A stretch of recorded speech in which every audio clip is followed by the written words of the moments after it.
Question is that the total sum to be allocated for head S of the estimates to be reduced by $100. Mr. Patrick Tay.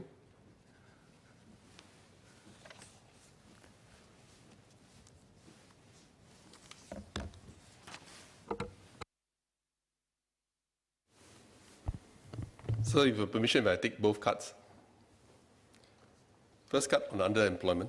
I recently filed a PQ and the Ministry of Manpower replied that there are present about 36,000 professionals, managers, and executives earning less than $3,000 per month.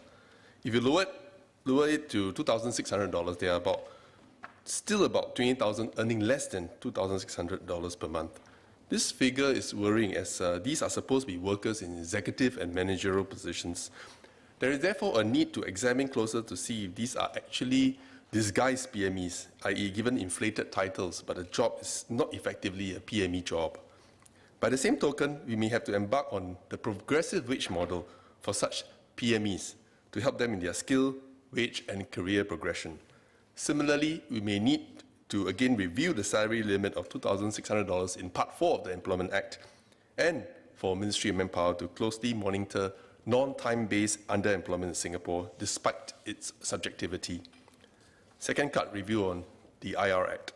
The Industrial Relations Act was amended in 2015 to permit rank and file unions to collectively represent executive employees.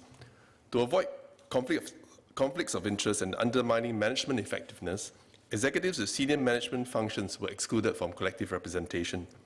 These functions are set out in Section 17(3) of the Industrial Relations Act, and in the years that have followed, unions which have sought to extend their scope of representation to include executives have met with some difficulties because the exclusions set out in Section 17(3) are too broadly worded, thereby giving employers the opportunity to claim that even low and mid-level executive employees fall within them, whereas the intent behind the law was only to exclude those who are at senior management levels and carrying out functions which genuinely give rise to a conflict of interest if they are represented by a union.